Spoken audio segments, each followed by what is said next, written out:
Hello. Thank you. Finally हम लोग आज का सेशन स्टार्ट करते हैं। थोड़ा डिले हुआ है, इसके लिए माफ़ी चाहूँगा। कुछ कारण होते हैं, कई बार हम कनेक्ट करने की कोशिश करते हैं, कई बार कई टेक्निकल अभी हम लोग पूरी तरीके से आदी उस टेक्नोलॉजी के नहीं हो पाए हैं, और जिस दुनिया में हम लोगों को जाना है और हम लोग धीरे धीरे आगे बढ़ना चाह रहे हैं। मैं चाह रहा एक्चुअली में मुझे पूरा प्रयास था कि मैं नीरज मित्रा जी को ऐड कर सकूं। मैंने पूरी कोशिश कर रहा हूं मैं यहाँ से नीरज मित्रा जी को मैं ऐड करने की। Bring them a camera. Okay, so finally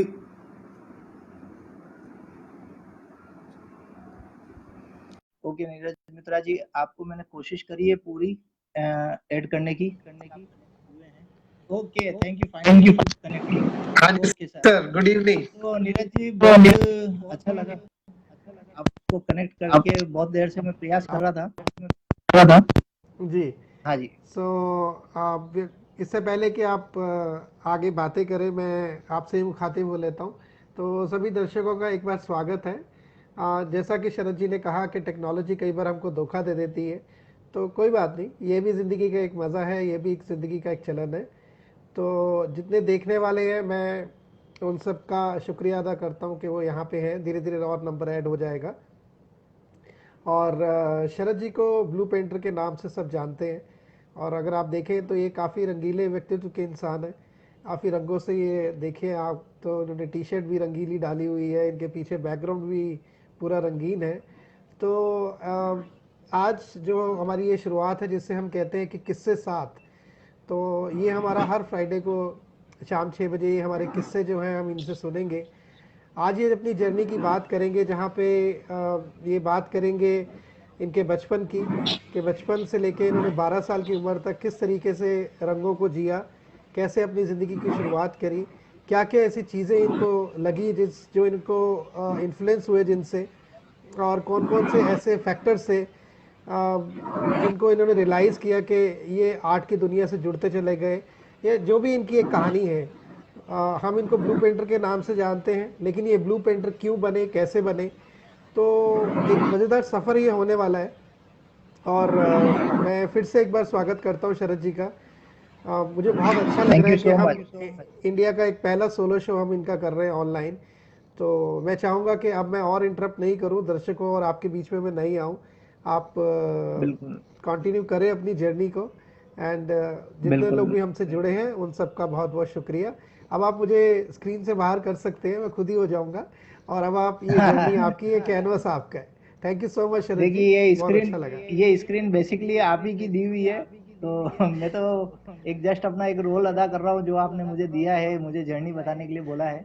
और बिल्कुल आगे आपसे भी साथ में मुलाकात होगी, और अभी मैं जी अपनी जर्नी बताने की आपसे परमिशन लेता हूँ पूरा।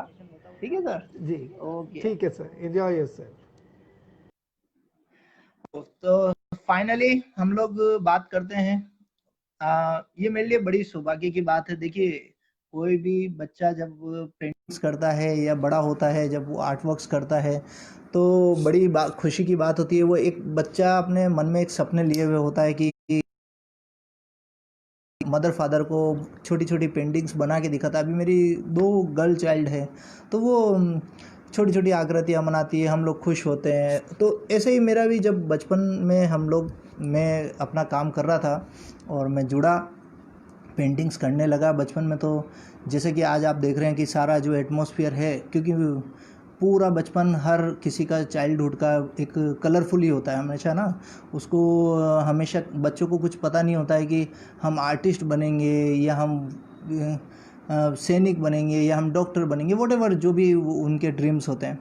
तो ऐसे ही मेरा एक बचपन रहा, और ये मेरे लिए बहुत ही सौभाग्यशाली वाली बात है कि गुड़गांव की इतने नामी पर्सन नीरज मित्रा जी, और जो कि आर्ट में अपना एक सेलिब्रिटी टच रखते हैं, और उनकी आर्ट गैलरी पे मुझे सोलो शो के रूप में लेके आए। और एक जब उन्होंने मुझसे, उनकी टीम ने, पूरी स्तुति जी ने और सब ने मुझसे जिक्र करा कि शरद जी अब वो वक्त है जो हम आपकी एक हम आपको दुनिया से रूबरू करवाना चाहते हैं और हम बताना चाहते हैं कि एक आर्टिस्ट बनता कैसे है। तो आई थिंक ये बहुत अच्छा कॉन्सेप्ट था और मैंने हमेशा बचपन से कोशिश करी कि मैं कभी गिव अप नहीं करूं। मतलब जो भी समाज के जो भी क्वेश्चंस या जो भी बातें हों वो मुझ तक आए तो मैं उसका पूरा अच्छे से आंसर दे सकूं। तो आज के सेशन में जो भी हम बात करेंगे वो मेरी जर्नी की उस दौर तक की बात करेंगे जहां पर हम 12th क्लास जो हम बोलते हैं कि हम 12th तक जा पाए। इस कार्यक्रम का जो इन्होंने पूरी रूपरेखा से 2 महीने का पूरा लाइव सेशन रखा है, उसी में इन्होंने 7 कड़ियाँ जोड़ी, 7 किस्से मतलब जोड़े हैं। तो इन्होंने मेरे पास मुझे ऑर्डर दिया गया है कि आप अपनी पूरी लाइफ की अभी तक की जर्नी को 3 पलड़ों में बताएं। तो आज जो फर्स्ट सेशन है वो मेरा बचपन से लेकर और 12th क्लास तक, यानी जब कॉलेज में आप अपनी फील्ड की दुनिया चुनने वाले होते हो वहाँ तक जाने तक आपका पूरा एक सेशन मुझे बताने के लिए बोला गया है। तो मैं स्टार्ट करता हूँ। मेरा बेसिकली जन्म जो है, मेरा जन्म कोटा ज़िला जो है उसके आगे 12 ज़िला राजस्थान में पड़ता है, छबड़ा के अंदर मेरा बेसिकली जन्म रहा, जो कि चंबल का पूरा एक एरिया कहलाता है। बेसिकली उसका कारण ये था कि हम लोग गर्मी की छुट्टियों में ना हम लोग हमारे गांव जाया करते थे। पहले एक बेसिक कल्चर होता था, मेरे फादर की एक जॉब थी उदयपुर में, तो हम लोग वहाँ गांव जाते थे। और मेरा एक जब मदर का जब टाइम था तब मैं उन दिनों वहीं था और वहीं पर मेरी बर्थ हुआ। बट सारा जो, क्योंकि उस टाइम पे सभी लोग एक सिटी का ही, क्योंकि मेरे फादर उदयपुर में रहते थे तो मेरा डेट ऑफ बर्थ प्लेस वहाँ होते हुए भी बट बर्थ सर्टिफिकेट मेरा उदयपुर का बना। तो वो सारी चीज़ें रही। देन आफ्टर जब बड़ा हुआ मैं धीरे धीरे उदयपुर के रिकॉग्नाइज होने लगा, उदयपुर में मैं पढ़ने लगा। पढ़ाई में बहुत ही कमज़ोर था मैं। पढ़ते पढ़ते जब मैं कुछ पेंटिंग्स ज़रूर मैं बनाता था, बट इतनी सुंदर पेंटिंग्स नहीं बनाता था जितना कि आप एक आर्टिस्ट से उम्मीद करते हैं कि शायद ये आर्टिस्ट बचपन से ही बहुत सुंदर पेंटिंग्स बनाता हो। एक एवरेज चाइल्ड था, एक एवरेज चाइल्ड जो कि बेसिक चाइल्ड होते हैं, जो आप कहीं भी देख सकते हैं, वही बेसिक चाइल्ड था। सपने थे, कई शरारतें थी, बहुत शरारती इंसान मैं रहा हूँ। मतलब ये कह सकते हैं कि जब मुझे कहीं जाने का मौका मिलता था तो लोग अपनी चीज़ें ऊपर रख देते थे कि ये तोड़ फोड़ ना देना, मतलब कि इतना शरारती बच्चा ये हमारे बीच में आ रहा है। तो इसलिए होने लगा, कई चीज़ें हुई। बचपन में का एक किस्सा है। सबसे पहले मेरे ब्लू से रूबरू हुआ मेरे गांव में ही, मेरी ननियाल में मुझे जाने को मौका मिला। और जिन दिनों में छबड़ा में बाढ़ आती थी, हम वहाँ कोटा और उधर की साइड में पानी का ना काफ़ी बहाव होता है, तो काफ़ी पानी वहाँ पर फ्लो में आता था। तो एक बार मैंने लोगों से सुना कि बाढ़ आ रही है, बाढ़ आ रही है, बाढ़ आ रही है। तो बचपन में एक क्वेश्चन आया मेरे मन में कि ये बाढ़ होती क्या है बेसिकली यार, ऐसा क्या है। अब घर वाले, हमारे घर के पीछे ही नदी में पानी आता था काफ़ी, और नदी पार करते ही मेरा दादाजी का मकान था। तो मैंने सोचा, मैंने कहा बड़ी मुश्किल से छुपते छुपाते मैंने फाइनली एक ट्रिक निकाला और मैं पैदल पैदल वहाँ चला गया। बाढ़ में जब गया तो मैंने दूर से देखा कि काफ़ी सारा पानी बह रहा था। तो बहते बहते मैंने देखा कि मुझे अंदर से एक इच्छा हुई, जैसे बच्चे को होता ना कि भाई क्या है ऐसा पानी में, ऐसा क्या है यूँ करके। तो मैंने, आज भी मुझे वो सीन याद है जब जैसे ही मैंने बहुत दूर पानी बह रहा था और मैंने थोड़ा सा मिट्टी को टच करने की कोशिश करी तो वो पूरा का पूरा टीला कट के और पानी के अंदर बह गया। टच वुड है कि वहाँ के मछुआरों ने लोकल जाल बिछा रखा था, उसमें मैं बाहर निकला, बच गया। काफ़ी डांट मार भी पड़ी और बचपन में मार इतनी खाई है मैंने, खूब मार खाई है। तो वहाँ मैं पहली बार पानी को छू पाया, पानी के असर को देख पाया और बहुत एक पूरा वैक्यूम टाइप जिसके अंदर मैं पूरा फ्लो होता रहा। वहाँ से वो एक सबसे पहली जो मेरी शायद ब्लू की एक जो मेमोरी है जो मैंने टच किया, और वो एक मेरी सबसे पहली मेमोरी रही है ब्लूज़ की। और एक वही एक इंसिडेंट के बाद में फिर चीज़ें बढ़ने लगी। फिर जब ननियाल में जाते हैं तो आप अच्छे अच्छे बच्चे शेयर हो जाते हैं। तो हम लोग भी जब ननियाल में जाते थे तो काफ़ी मस्तियाँ करते थे। और फाइनली मैं क्या करता था, हम लोगों की, मेरे नाना जी की जो छत थी उसके ऊपर पानी की टंकी रखी रहती थी। अभी ये बात सही है कि मैं ब्लू से काफ़ी आकृतियाँ बनाई है मैंने बचपन में, लेकिन मैं, ऐसा नहीं है कि मैंने खाली ब्लू से आकृतियाँ ही बनाई, मैंने ब्लू से बहुत कुछ लोगों को परेशान भी किया ना, मतलब मामा जी को, काफ़ी लोगों को। तो मैं टंकी के अंदर नील घोल के आ जाता था, काफ़ी कुछ कर, मतलब, तो उस नील घोलने के चक्कर में आप ये देखिए कि जितना भी घर में पानी आता था नलों से वो ब्लू आता था। तो वो बड़ा मेरा एक शरारती इंसिडेंट रहता था, और उस इंसिडेंट की वजह से लोग दुखी थे कि यार इसको ये क्या बीमारी है, ये क्या आदत है कि ये बचपन में ऊपर छत पे जाता है और चोरी छुपे धीरे से चला जाता है, कब जाता है पता नहीं है, और बाथरूम में से नील घोल के आ जाता है। वो पानी पूरे घर में नील, हर नल से जब भी आप, जो भी आप खोल रहे हैं उसी में आपको ब्लू पानी आ रहा है। तो वो बड़े इंसिडेंट से बहुत परेशान होते थे लोग। फिर देन आफ्टर थोड़े बड़े हुए, कई सारे, मेरे फादर की एक छोटी सी जॉब थी, तो वहाँ से हमारे घर की, मतलब उन दिनों मेरे फादर ना सीमेंट फैक्ट्री में उनकी जॉब लगी, तो छोटी गुड़ी मेरी सिस्टर हुई, तो घर के हालात ओके ओके थे, फैक्ट्री बीच में बंद हो गई थी, वही थोड़ा फिल्मी इमोशनल चीज़ें सबके साथ जो थोड़ा सा स्ट्रगलिंग टाइम होता है, वैसा कुछ एक मेरा बचपन रहा। तो मेरा बचपन काफ़ी हद तक किराए के मकान में निकला। अभी हम लोगों का खुद का मकान है तो एक अलग बात है, बट तो वो सारी मेमोरीज़ मेरी निकली। और किराए के मकान में ही जब आपके पड़ोसी बनते हैं दोस्त, तो मेरा एक चाइल्डहुड फ्रेंड था जो अभी नहीं रहा, लास्ट ईयर उसकी डेथ हुई। वो और मैं कागज़ की नाव बहुत पानी में बहाते थे हम लोग, नाली, स्पेशली जैसे नालियाँ आती थी बारिश में, तो हम लोग ना उसमें कागज़ की नाव बहाते थे, तो वो लोगों की पट्टियों के नीचे होती हुई बहुत दूर तक जाती थी, और हम ये देखते रहते थे। अभी तो वो सब गेम्स ख़त्म हो गए, क्योंकि अभी क्रिएटिविटी सब मोबाइल पे, और बच्चे ना वो सब चीज़ें सीख रहे हैं।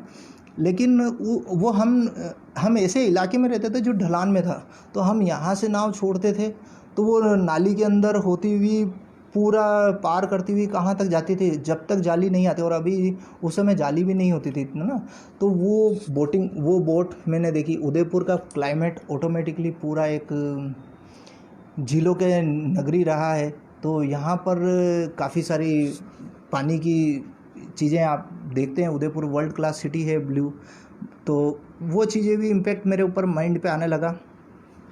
बहुत सारे मैंने पेंटिंग्स में प्राइज़ जीते। एक बचपन में जब मैं ये बता सकता हूँ कि जब एक एवरेज चाइल्ड जब मैं था, तो मैं क्या है कि मुझे ये लगता था कि यार पढ़ाई होना मेरे से मुश्किल है मुझसे, और मुझे बड़ा एक एवरेज रहता था। कई बार मेरी सप्लीमेंट्री आती थी, कई बार मेरा ऐसा रहता था कि कई बार मैं हो गया हूँ तीर में तुक्के में पास में। तो मुझे लगता था कि यार जब अगर ऐसा रहा, पढ़ाई में अच्छा नहीं रहा, तो फिर ऐसा क्या ऑप्शन है जिससे कि मैं लोग मुझे पसंद कर सके। तो मैं पेंटिंग्स में और ये फैंसी ड्रेस कॉम्पिटिशन्स में हर किसी में नाम लिखवा देता था, लिटरेचर्स में, लेक्चर आर्ट्स में, मतलब ये जितने भी अदर एक्टिविटीज़ की जो एक्स्ट्रा पार्ट्स होते हैं, क्योंकि पढ़ाई वाला पार्ट में तो वो टीचर्स मुझे वैसे ही नहीं लेते थे कि ये पढ़ता लिखता है नहीं और ये कहीं स्कूल को कोई प्राइज़ दिला नहीं पाएगा। तो वो सब चीज़ें होती थी। मैंने 6th क्लास में सैनिक स्कूल की भी कोशिश करी। मैं इंस्पायर बहुत ज़्यादा होता था। कभी मैंने मूवीज़ में देखा कि सैनिक स्कूल का, आज भी मेरे पास में कुछ चीज़ें हैं जो कि रिलेटेड है। और सैनिक स्कूल की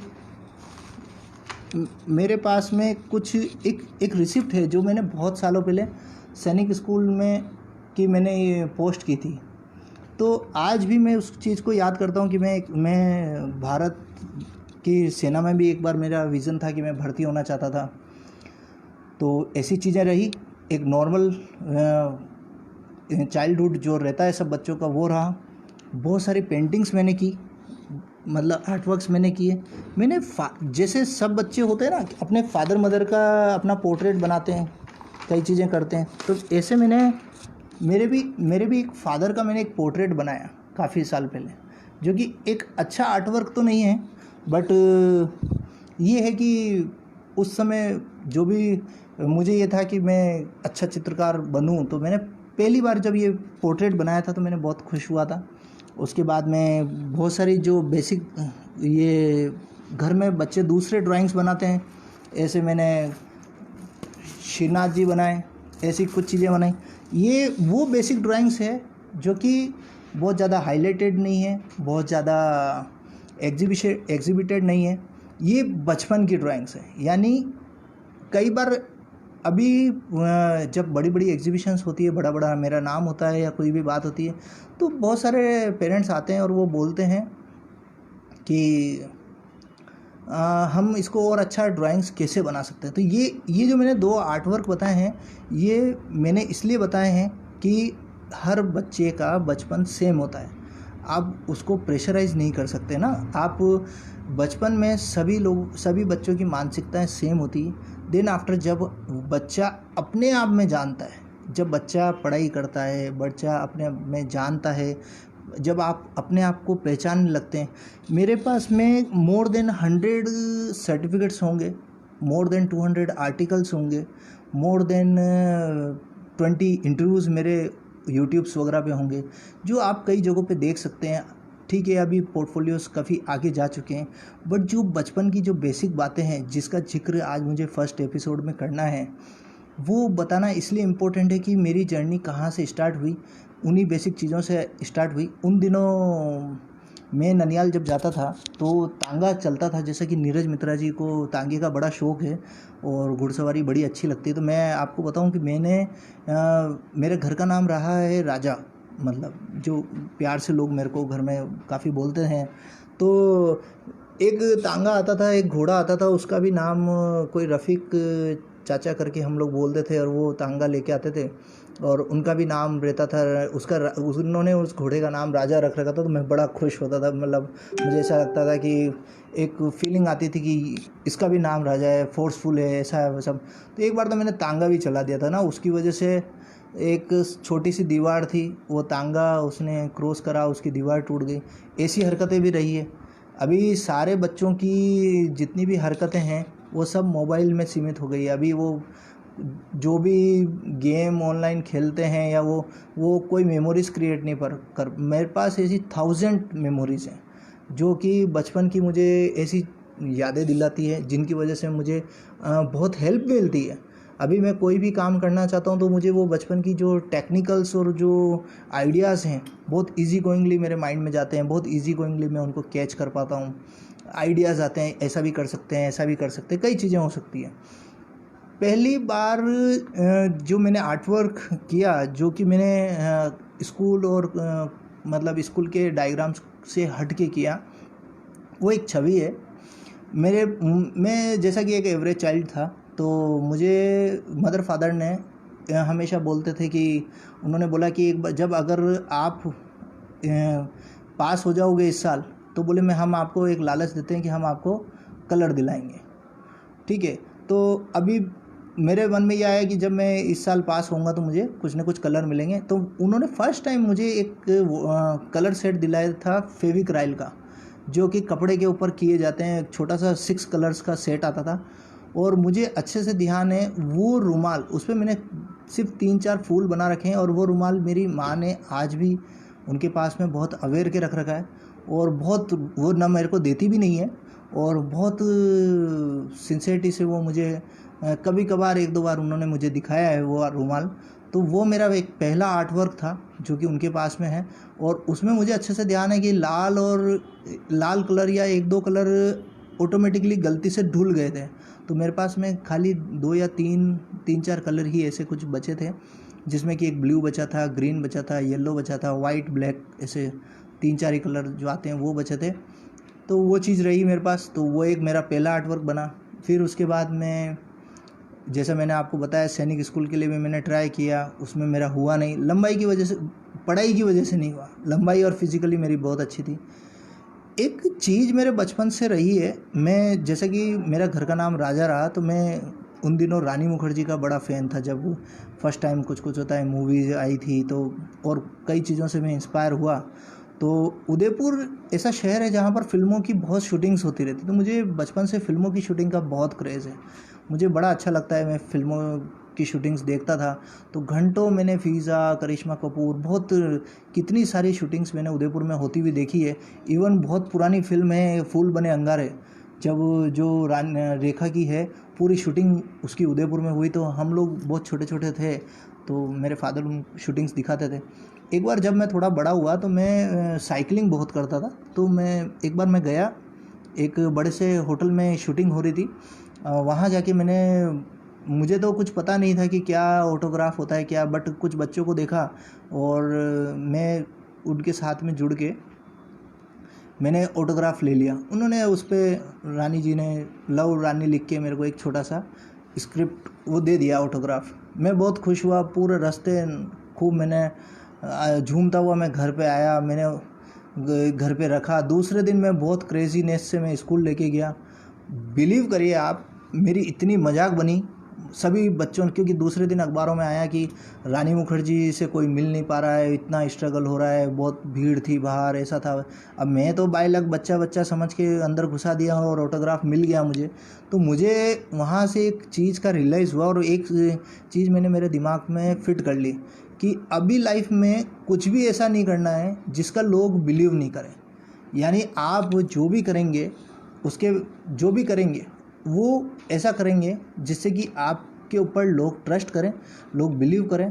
तो ऐसा कुछ भी नहीं, इजी गोइंग नहीं कि आपने कुछ सोचा यार आपने कर लिया ना, तो वो तो बड़ा वहाँ से मुझे उस रानी मुखर्जी के ऑटोग्राफ के थ्रू मुझे एक लेसन मिला। तो मैंने जब भी जो भी किया ऑथेंटिक किया। उसके बाद में खूब सारे मैंने पार्ट किए। देन आफ्टर मैं आता हूँ 6th-7th क्लास तक, जब मैं कई चीज़ों को समझ पाया और मैं बहुत सारे कॉन्टेस्ट में जैसे नाम लिखवाता था। तो आप ये देखिए कि उस समय कई जगहों पे सर्टिफिकेट्स भी नहीं मिलते थे। आज अगर मेरे पास बचपन से पेंटिंग्स में या कहीं भी कॉन्टेस्ट में अगर जीते हुए सर्टिफिकेट्स होते तो शायद 100 की जगह 150 तो एटलीस्ट होते ही सही एवरेज। लेकिन उस समय क्या होता था, बर्तन मिलते थे। अभी जब मैंने कभी कॉन्टेस्ट में पार्टिसिपेट किया तो मुझे कहीं से तपेली मिल गई दूध गर्म करने वाली। कभी मैंने पार्टिसिपेट किया तो कलर का सेट मिल गया। कभी मैंने पार्टिसिपेट किया, आपको एक मैं दिखाना चाहूँगा कि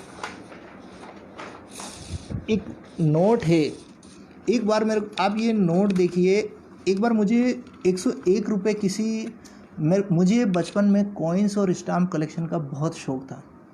तो बचपन में मुझे ये नोट 101 रुपये का एक आर्ट कलेक्टर या स्कूल के टीचर के साथ में कोई पर्सन आए थे, उन्होंने मुझे दिया था। ये बहुत ही डिफरेंट नोट था और उस समय तो मुझे ये 101 रुपये मैंने अलग से ही अपने पास में कलेक्शन में रखे। अभी ये बहुत एंटीक नोट हो चुका है, अभी करेंसी में नहीं है। तो ऐसी कई चीज़ें रही, ये नोट मेरे लिए बड़ी बात थी। तो मैंने काफ़ी कुछ मेमोरीज़ का अपने पास में ऐसा रख रखा है कि मुझे उससे याद आता है। ये पहला एक कैश अवार्ड था, आप ये मान सकते हैं कि जो मुझे मिला था। अभी ये सिक्योर फैक्ट्री के अंदर मेरे चाचा जी को एक अवार्ड लगा था, राजस्थान गोल्ड मेडलिस्ट का, मेवाड़ फाउंडेशन की ओर से। उन्होंने इंजीनियरिंग में किया था। तो मैं वहाँ गया, तब उनकी सेठ जी ने मुझे ये नोट दिया था कि तुम आर्टिस्ट हो ना, तो ये देखो इसमें कितना है। और ये नोट के अंदर जो 100 रुपीज़ का नोट है वो ब्लूज़ में पूरा है। तो मैंने कुछ पेंटिंग बनाई थी शायद, मैं अभी वो चीज़ तो मिस कर रहा हूँ मैं। ये सारी चीज़ें रही। और उसके बाद में मुझे एक सबसे ज़्यादा फीलिंग आती है चाइल्डहुड की। मुझे सबसे ज़्यादा दुख एक बार हुआ था जब स्कूल की टीचर ने मेरी मार्कशीट के लिए मुझे बुलाया, तो वो और मार्कशीट के साथ में थैंक यू सो मच, और मार्कशीट में मेरे बहुत बेकार नंबर आए हुए थे। तो एक होता ना इमोशनल माँ होती है, तो मैं शायद उसमें 2nd-3rd क्लास में पढ़ता था। तो स्कूल की टीचर ने मेरी मदर को काफ़ी कुछ कहा कि तुम्हारा बच्चा बहुत वीक है, सुनता नहीं है, बहुत बेकार है, ऐसी ऐसी सब चीज़ें उन्होंने कही। तो 1 या 2 टीयर्स मैंने उनके आंखों में देखे। मुझे बड़ी बैड फीलिंग आई कि यार मैं पढ़ता नहीं हूँ, इस वजह से मुझे पूरा ईयर साल का, और वो मुझे बहुत महंगे स्कूल में पढ़ाते थे, central academy English medium school था। और क्योंकि उनका एक छोटी सी जॉब थी मेरे फादर की, देन आफ्टर बिजनेस डेवलप हुआ। मेरे फादर की भी एक पूरी हिंदी फिल्म की कहानी है पूरी, मतलब ना वो गांव से निकले, सिटी में आए और उन्होंने रोड की लाइटों में पढ़ाई करी। जो सनी देओल वाले पुराने काले इंजन हैं जो आप ये फिल्मों में दिखते हैं, गदर पिक्चर में, वो उन्होंने चलाए, लोको ड्राइवर बने। तो ऐसा कर कुरा के स्ट्रगल पूरी ना वो आए, मतलब मैं अगर उनके जीवन का आधा भी कर पाऊँ तो आप ये मानिए कि मुझे ऐसा लगता है कि अगर मैंने उनके जीवन का आधा भी किया है तो शायद पद्मश्री सबसे पहले मुझे ही दिया जाएगा, इतना स्ट्रगल किया हुआ है। और आज भी हम लोग देखते हैं तो बहुत, they are very hard worker actually, हम तो सोच भी नहीं सकते उनके बराबर। तो वो सब चीज़ें रही। और तो 2 टीयर्स मैंने उनकी आंखों में देखे तो बहुत, वो आज भी मुझे बहुत पेनफुल लगते हैं। और मुझे लगा कि यार इतना बुरा, मतलब मदर फादर इतना पढ़ा रहे हैं लिखा रहे हैं और फिर अपन पढ़ नहीं पा रहे हैं। फिर मैंने कहा नहीं, अभी कुछ भी करो ऐसा तो करेंगे कि एटलीस्ट इनको फील प्राउड हो कि यार ठीक है, इसका भी अपनी एक आइडेंटिटी है, कुछ हटके एक कहानी है। अभी उन लोगों को अच्छा लगता है, अभी उन लोगों को बहुत लोग समाज में कई चीज़ें देते हैं। तो आई थिंक पहले वो एक मेमोरीज गई, बट अभी काफ़ी कुछ अच्छी मेमोरीज हुई है। अब बात करते हैं हम लोग स्कूल में आने की। स्कूल में मैं इतना हंसाता था और इतनी बातें करता था कि मुझे सारे टीचर्स एक साइड में बिठाते थे, मतलब मुझे अलग ही घोषित कर देते थे कि अगर इसके पास में कोई बैठेगा तो तुम पढ़ नहीं पाओगे। और हमेशा बातें डिफरेंट रहती थी, ये क्यों, वो क्यों, ऐसा क्यों। नील से मेरा फर्स्ट टाइम बात ये हुई, ओके थैंक यू।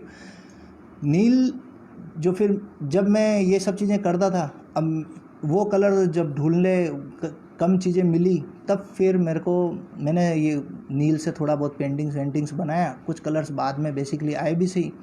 और फिर मैंने काफ़ी सारे स्कूल्स में, मुझे आप ये देखिए कैमल आर्ट कॉन्टेस्ट करके एक होता था, हर साल एक स्कूल में ग्रेडिंग करके मिलता था। तो कैमल आर्ट कॉन्टेस्ट में भी मैंने पार्टिसिपेट किया। हर साल मुझे स्कूल में बाकायदा स्टेज पे बुला के बड़ा खुशी होती थी कि चलो सभी बच्चे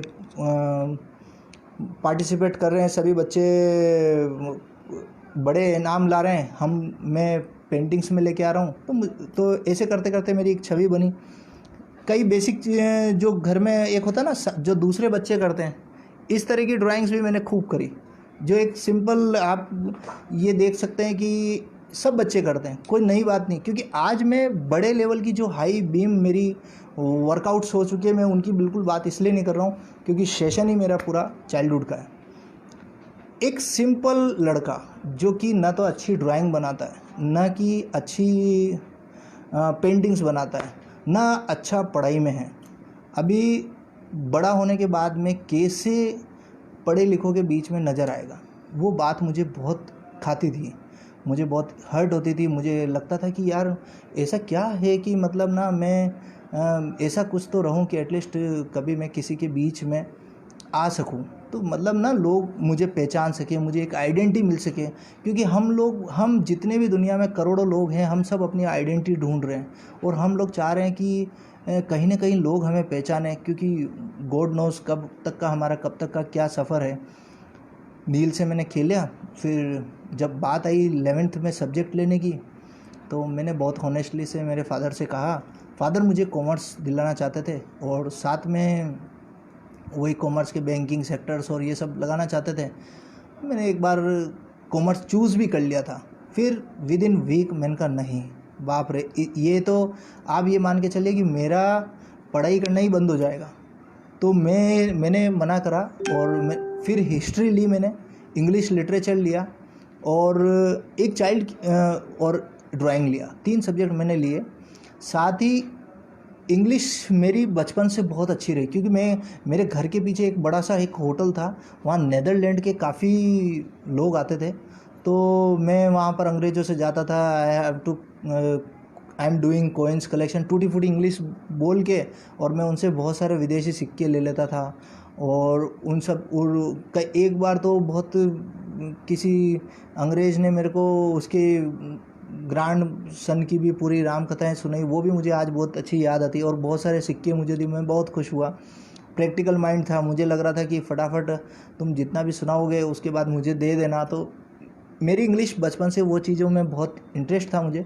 और हिस्ट्री भी मुझे बहुत ही इच्छा होती थी कि मैं इतिहास को जानूँ, मैं लोगों को जानूँ, और मैं पूरा कल्चर पहचानूँ। तो ये सारी चीज़ें मैं देखता था। और इसी के साथ साथ जब मैं 11th क्लास में आया, अब बात करते हैं 11th क्लास में, तब 11th क्लास में आया तो फर्स्ट टाइम मैंने ड्राइंग सब्जेक्ट चूज़ करा। तो बाकी सब्जेक्ट्स में तो ठीक है, ओके ओके मेरा ध्यान था, बट ड्राइंग में अभी पहली बार मौका मिला दिल खोल के अपनी बात करने का, पेंटिंग्स करने का, कुछ न कुछ। बट बेंच मेरी अलग थी, क्योंकि अभी भी मैं लोगों को काफ़ी एंटरटेनमिंग करता था, हंसाता था, बातें करता था। सुजाता शर्मा जी, जो मेरी आज भी बहुत ही प्रिय स्कूल टीचर है, और उनका नाम मैं अपनी प्रोफाइल में हर जगह लिखता हूँ, उनकी बहुत कदर करता हूँ। उसका कारण ये है कि जैसे आपने अभी गजनी फिल्म देखी होगी, उसमें एक सेंटेंस आता है कि उसकी ये इच्छा नहीं कि वो मुझसे ज़्यादा बड़ी बन जाए। तो ऐसे ही मेरी टीचर, उन्होंने कभी भी मुझसे ये ऐसा कुछ नहीं कि शरद, वो अपने आप, वो इतनी खुश होती है, उसके अंदर कोई ईगो प्रॉब्लम नहीं, और बहुत बच्चे जैसा मुझे आशीर्वाद आज भी देती है। तो इस इंटरव्यूज़ के पहले भी मैंने जब परसों बात करी तो खूब उन्होंने ब्लेसिंग्स दी। तो सुजाता शर्मा मैडम ने मुझे 2 साल गुरु नानक स्कूल उदयपुर में मुझे पढ़ाया। और ब्लूज़ के अंदर मेरा पहला आर्ट वर्क, उन्होंने एक जग रखा था सामने, और मुझे ये बोला कि इस आर्ट वर्क को तुम्हें टुकड़े करने हैं। तो मैंने उसको, जग को टुकड़े करे, और वो पहला आर्ट वर्क मैंने उस समय बनाया था। जो एक आर्ट वर्क था मेरे पास, वो अभी कहीं बहुत ही ज़्यादा संजो के मैंने रख दिया। तो कई बार क्या होता है ना, आप बहुत संजो के कभी कोई चीज़ रख देते हैं तो वही नहीं मिलती है उस समय। तो मैंने 2 दिन से मैं कोशिश कर रहा हूँ मेरे स्टूडियो में वो आर्ट वर्क ढूंढने की, बट वही नहीं मिल रहा है, बाकी सब मिला मुझे। तो ये सारी चीज़ें रही। और कई चीज़ों में आपको एक आज भी सुजाता शर्मा जी ने जो एक कलर शेड्स बच्चों को दिखाए जाते हैं, तो ये मैंने ब्लूज़ की टोन्स उस समय उन्होंने जो क्लास में बनवाई, तो मैंने वो बनाई। ये ऐसी स्कूल की फ़ाइल भी मेरे पास, उनकी आज भी उनके साइन किए हुए कई सारी चीज़ें रखी हैं मैंने। अभी जब प्राइवेट स्कूल्स में आपने देखा होगा, जब कभी कोई टीचर छुट्टी पे जाता है तो उसकी वेकेंट पे कोई ना कोई, कभी कभार कोई आ जाता है। तो एक शालिनी नेथनीवाल जी करके एक लेडी टीचर आई, और उन्होंने ज्वाइन करा। अभी हम लोग एज़ यूजुअल जो कर रहे थे वो कर रहे थे, खेलना, अनसीरियसली पढ़ाई को लेना, ओके ओके चल रहा था। फर्स्ट टाइम उन्होंने मुझसे बात करी, उन्होंने मेरी चीज़ें देखी, महसूस करी, और फिर उन्होंने फर्स्ट टाइम मुझे ये बोला कि शरद, तुम क्या कहते हैं, वैसे तो मेरी बात को सीरियसली लोगे नहीं, पर अगर तुम मेरी बात को सीरियसली लेना चाहते हो तो तुम मेरे एक ख्याल से, तुम फाइन आर्ट्स का एक शब्द है, फाइन आर्ट्स को तुम सोचना। अब हम जाते हैं, थोड़ा सा समझना भले ही मुश्किल हो सकता है न्यू कमर्स के लिए, कि उस दौर में जब मैंने 11th-12th किया था, कोई इंटरनेट की फैसिलिटी मेरे उदयपुर में नहीं थी, इंटरनेट की फैसिलिटी नहीं थी, जबकि आज मैं मोबाइल से आपसे बात कर पा रहा हूँ। मैंने ये पूछा कि ये फ़ाइन आर्ट्स है क्या चीज़, क्योंकि मुझे उदयपुर में ये फ़ाइन आर्ट्स का कोई कॉलेज नहीं था। तो बाकायदा मैंने साइकिलों से पूरा ढूंढा, पूरा देखा। एक बहुत पुरानी लाइब्रेरी हमारे गुलाब बाग के अंदर थी, वहाँ जाके किसी किताब के अंदर मुझे सिर्फ ये पढ़ने को मिला कि कोई ऐसे कलाकार हुए हैं उदयपुर में जिनको कि फ़ाइन आर्ट्स के कुछ अवार्ड्स से नवाजा गया है। मतलब इतनी छोटी सी हिस्ट्री मेरे को मिली उस समय। अभी तो कुछ भी मिल सकता है, बट उस समय तो मेरे लिए बहुत टफ हुआ। और पहली बार जब मैंने मतलब महसूस करा कि एक हिस्ट्री मिली, और फिर उसके बाद में उसमें भी कोई कॉलेज का नाम नहीं, कुछ नहीं। और उसके बाद में फिर मैंने मैडम से पूछा, उन्होंने कहा कि इसके कॉलेज तो गिनती के हैं शरद, और ये फ़ाइन आर्ट्स की बहुत अच्छी डिग्री होती है, और ये तो जयपुर, दिल्ली, बॉम्बे बस वहीं पर मिलेंगे। अभी मैंने कहा एड्रेस तो कि यार शरद मैं खुद भी इतना नहीं जानती हूँ। अभी उसके बाद में बहुत मुश्किल से ढूंढा मैंने, तब जाके मुझे एक छोटी सी किताब में गिनती के 3-4 एड्रेस मिले, जो कि जयपुर कॉलेज ऑफ आर्ट का था, बड़ौदा कॉलेज ऑफ आर्ट का था, मुंबई कॉलेज ऑफ आर्ट का था। तो मेरे लिए बड़ा टफ टास्क था कि मैं कैसे तो अब अपना सफ़र चालू, जिस शहर में आप कौन सी पढ़ाई करोगे, कौन सी डिग्री करोगे, उसका नाम नहीं मिल रहा है, तो उस शहर से आप अपना सफ़र चालू करना, वो मेरे लिए बहुत टफ टास्क थी।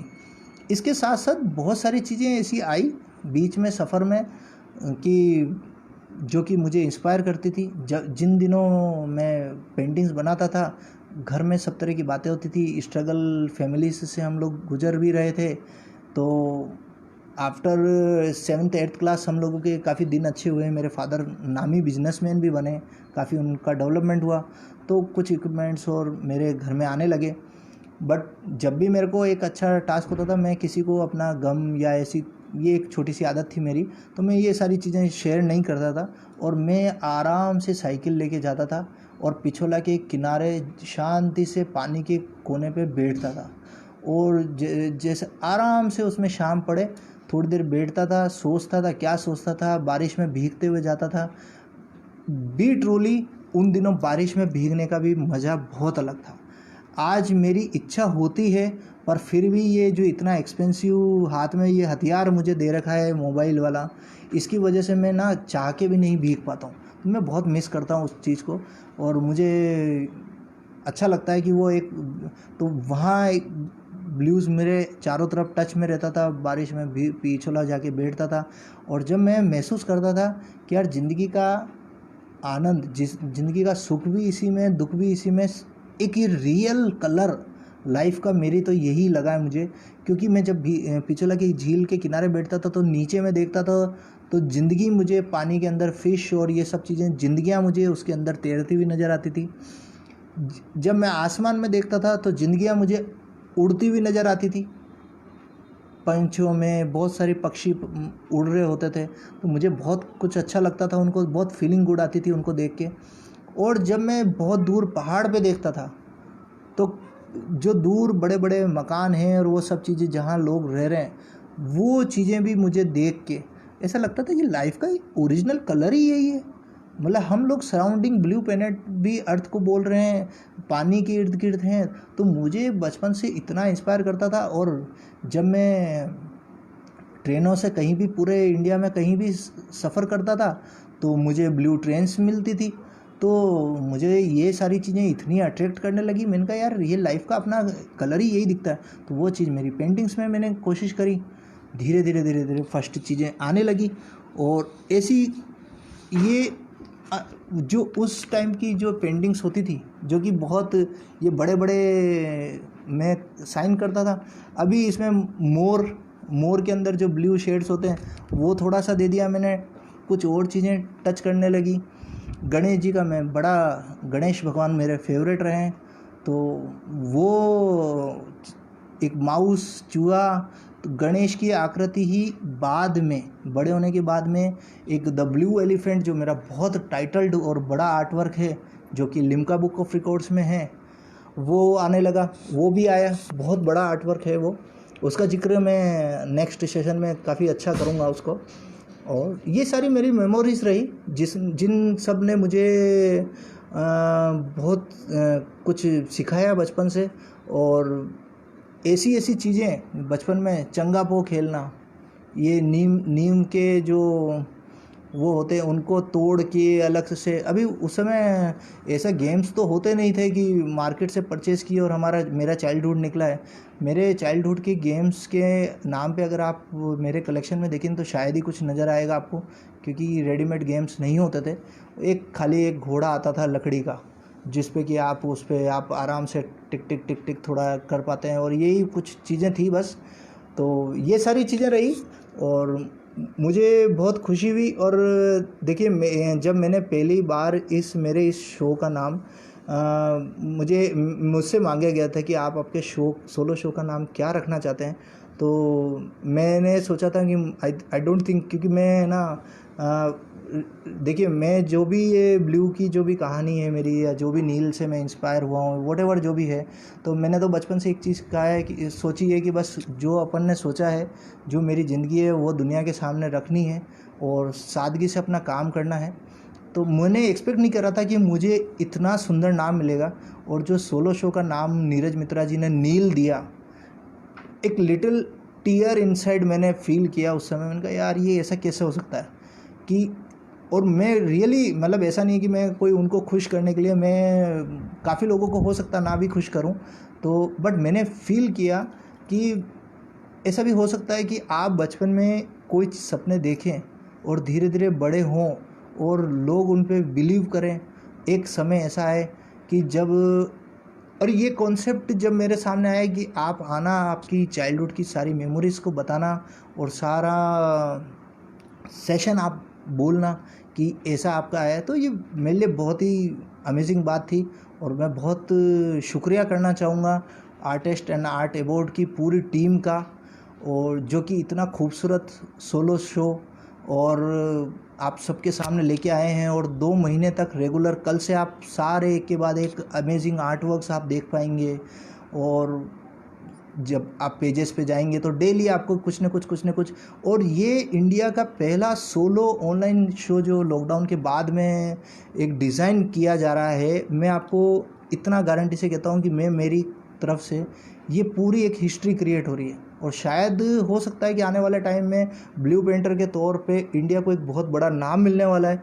मैं ऐसी आप लोगों से मैं दुआ करूँगा कि आप लोगों की जितनी भी मुझसे उम्मीद है, मैं अपने आर्टवर्क्स के थ्रू वो पूरी फुलफ़िल कर सकूं। नील संजीव के जो ये चैप्टर्स हैं, और जो भी इसके ऊपर कई ऐसी बातें हुई है जो कि आने वाले टाइम में हो सकता है कि मूवीज़ में भी ये सब चीज़ें सुनने को मिले। बहुत अच्छा लगा और काफ़ी कुछ शेयर किया मैंने आज आपको। और इसके साथ ही नीरज मित्रा जी से मैं और कुछ किसी का कोई क्वेश्चन हो जो कि चाइल्डहुड मेमोरीज से या कुछ रिगार्डिंग किसी भी चीज़ से हो, तो मैं चाहूँगा कि आप लिखें मुझे, तो मैं अभी आंसर दे सकता हूँ। और 7 किस्से ये एपिसोड है जिसमें कि हर फ्राइडे को आपको एक सेशन मिलेगा। हर फ्राइडे को नेक्स्ट एपिसोड में जितना भी कॉलेज की जर्नीज़ होती है, जितने भी मेरे कॉलेज के अवार्ड्स रहे हैं, जितने भी मेरे काम रहे हैं, उन सब पे डिस्कशन होगा। और वो बहुत हार्ड जोन होगा क्योंकि उसमें इतने अमेजिंग फैक्ट्स आएंगे। आपको मेरी कई स्टोरीज नज़र आएगी, आपको मेरी छोटी सी एक लव स्टोरी नज़र आएगी, आपको मेरा आर्टवर्क नज़र आएंगे, कई चीज़ें नज़र आएगी, तो उसमें भी हम मिलेंगे। और ये मेरे शॉर्ट एंड स्वीट वैसे काफ़ी मेमोरीज़ हैं, बट आई थिंक आज के लिए इतनी जो रिगार्डिंग आर्ट की मेमोरीज़ हैं, जो कि जिन चीज़ों से मैंने सीखा है, तो वो मैंने आज आपके सामने रखा है। और सभी को मेरी ओर से बहुत बहुत शुक्रिया। Thank you so much for calling me and hearing me. बहुत खुशी हुई मुझे आप सब लोगों से मिलके। तो आज का सेशन नीरज जी मैं आई थिंक समाप्त करूं। Thank you so much. Okay, bye.